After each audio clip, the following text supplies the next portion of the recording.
Sesaat lagi Anda akan mendengarkan program Renungan Sahabat Seperjalanan bersama Pendeta Wendy Pratama. Selamat mendengarkan.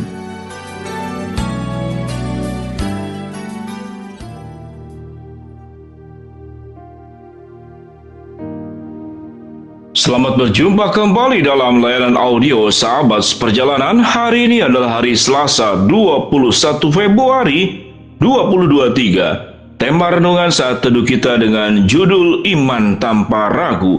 Iman tanpa ragu. Firman Tuhan terambil dalam Markus pasal yang kelima, ayat 27 sampai dengan ke-29. Dia sudah mendengar berita-berita tentang Yesus. Maka di tengah-tengah orang banyak itu, ia mendekati Yesus dari belakang dan menjamah jubahnya. Sebab katanya, asal ku jamah saja jubahnya, aku akan sembuh. Seketika itu juga berhentilah pendarahannya dan ia merasa bahwa badannya sudah sembuh dari penyakitnya. Mari kita berdoa. Bapa yang di dalam surga, terima kasih kami diajarkan untuk memiliki iman yang tanpa ragu, iman percaya yang sepenuhnya terarah kepada Engkau dan kami hidup di dalamnya. Dalam nama Tuhan Yesus kami berdoa, amin. Shalom sahabat perjalanan yang dikasihi Tuhan, iman tanpa ragu.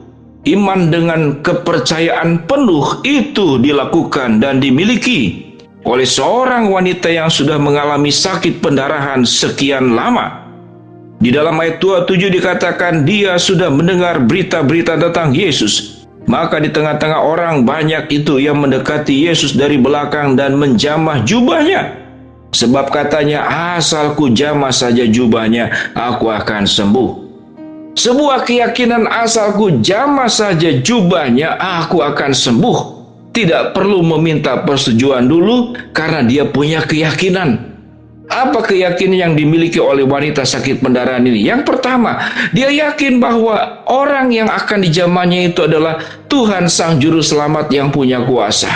Yang kedua, wanita ini yakin bahwa selain punya kuasa, dia punya kasih yang akan mau memberikan apa yang terbaik untuk persoalan kehidupan manusia, khususnya untuk wanita ini yang mengalami sakit pendarahan sekian lama.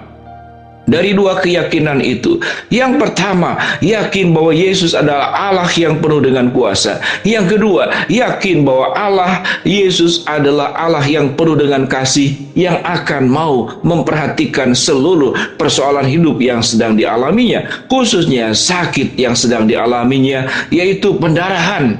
Sehingga kalimat yang disebut, asal ku jamah saja jubahnya, aku akan sembuh. Itu yang disebut dengan iman tanpa ragu. Apa dampak daripada iman tanpa ragu? Ayat yang 29 dikatakan, seketika itu juga berhentilah pendarahannya dan ia merasa bahwa badannya sudah sembuh dari penyakitnya. Ayat 30, pada ketika itu juga Yesus mengetahui bahwa ada tenaga yang keluar dari dirinya. Lalu ia berpaling di tengah orang banyak dan bertanya, siapakah yang menjamah jubahku? Murid-muridnya menjawab, engkau melihat bagaimana orang-orang itu berdesak-desak dekatmu. Dan kau bertanya, siapa yang menjamah aku? Lalu ia memandang sekelilingnya untuk melihat siapa yang telah melakukannya. Perempuan itu menjadi takut dan gemetar ketika mengetahui apa yang telah terjadi atas dirinya. Tampil dan tersungkur di depan Yesus dan dengan tulus memberitahukan segala sesuatu kepadanya. Maka kata Yesus kepada perempuan ini, hai anakku, imanmu telah menyelamatkan engkau. Pergilah dengan selamat dan sembuhlah dari penyakitmu. Sahabat seperjalanan yang dikasihi Tuhan, ada sebuah episode yang luar biasa yang terjadi di sini. Mengapa Yesus bertanya, siapa yang menjamah jubahku? Apakah Yesus tidak maha tahu? Maka saya percaya Yesus maha tahu. Namun itu bertanya kepada murid-muridnya. Murid-muridnya menjawab, aku pun tidak tahu orang yang sedemikian banyak. Ada sebuah perbedaan yang sangat jelas antara murid-muridnya dengan perempuan yang sakit pendarahan ini. Apa perbedaannya? Perempuan yang sakit pendarahan ini mengenal Yesus jauh lebih dalam, lebih memahami daripada muridnya sendiri. Sewaktu Yesus bertanya kepada muridnya, siapa yang menjamah jubahku? Karena ada kuasa yang keluar, energi yang keluar dari diriku. Murid-murid berkata, aku juga tidak tahu. Padahal pertanyaan itu adalah pertanyaan. Yang harusnya murid-murid menjawab, Yesus, Engkau adalah Allah yang Maha Tahu. Tidak perlu bertanya pun Engkau tahu siapa yang menjamah Engkau. Energi itu tersalur kemana? Engkau yang Maha Tahu. Haleluya, terpujilah Engkau ya Tuhan. Maka seharusnya respon daripada murid-murid ada bersikap demikian. Namun kita melihat ada dua perbedaan yang sangat jauh antara murid-murid yang seakan-akan lebih dekat dengan Yesus, lebih tahu Yesus, belajar kebenaran dari Yesus, dengan perempuan yang sakit pendarahan yang mungkin tidak pernah bertemu dengan Yesus sama sekali, hanya mendengar kabar siapa Yesus, namun punya iman tanpa ragu yang sepenuhnya. Namun orang yang dekat dengan Yesus, yang berlama-lama dengan Yesus, bahkan mendapatkan pengajaran, tidak serta-merta dia punya iman percaya. Tidak serta-merta bahwa murid-muridnya mengenal Tuhannya, Juru Selamatnya, yaitu Tuhan Yesus, secara mendalam.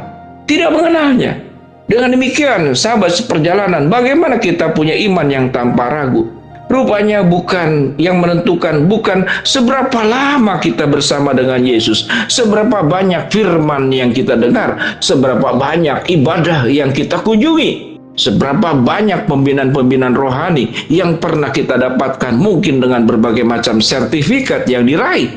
Karena iman berbicara tentang sebuah hubungan yang mendalam, mengenal Yesus secara mendalam, tidak hanya di otak, tapi melebur dalam dirinya sebuah keyakinan bahwa Tuhan beserta. Kalau Tuhan mau bekerja, kalau Tuhan mau berkarya, kalau Tuhan mau menyembuhkan, kalau Tuhan mau memberkati, kalau Tuhan mau menolong, kalau Tuhan mau melakukan segala perkara, maka itu adalah ya, benar dan amin, dan akan terjadi. Apa kait mengait sahabat seperjalanan dengan hidup kita? Apakah kita seperti ibu yang sakit pendarahan ini, yang punya iman tanpa ragu? Atau seperti murid-murid yang sudah bersama dengan Yesus sekian lama masih belum mengenal siapa Yesus yang sesungguhnya? Imannya adalah iman di dalam kognitif. Imannya adalah iman yang belum menyatu di dalam dirinya. Imannya masih iman yang memakai pertimbangan-pertimbangan manusia, perincian-perincian perhitungan matematika dunia yang dimiliki oleh murid-muridnya.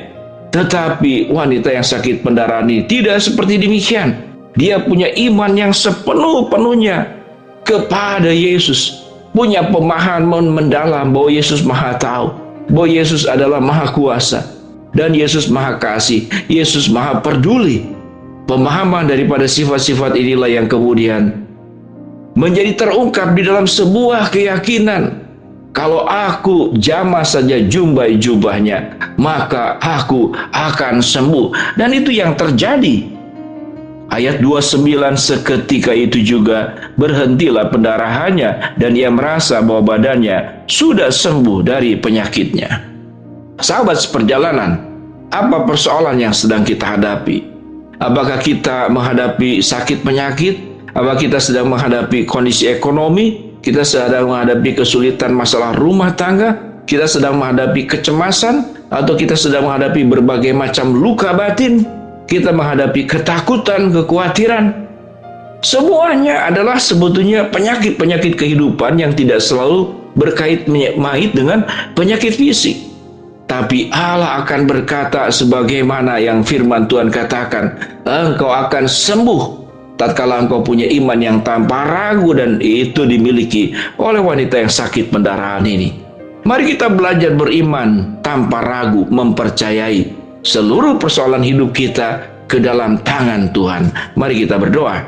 Bapa yang di dalam sorga, kami bersyukur kami sudah belajar tentang iman tanpa ragu daripada seorang wanita yang sakit pendarahan ini. Berkati kami supaya kami memiliki iman seperti demikian. Hamba-Mu berdoa buat sahabat seperjalanan yang sedang sakit, Tuhan jamah sembuhkan.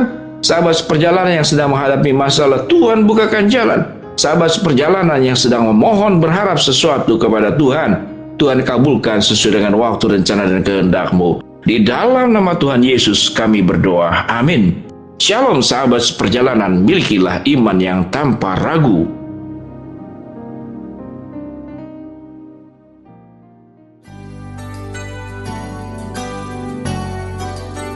Anda baru saja mendengarkan program Renungan Sahabat Seperjalanan bersama Pendeta Wendy Pratama. Terima kasih atas perhatian Anda. Tuhan Yesus memberkati.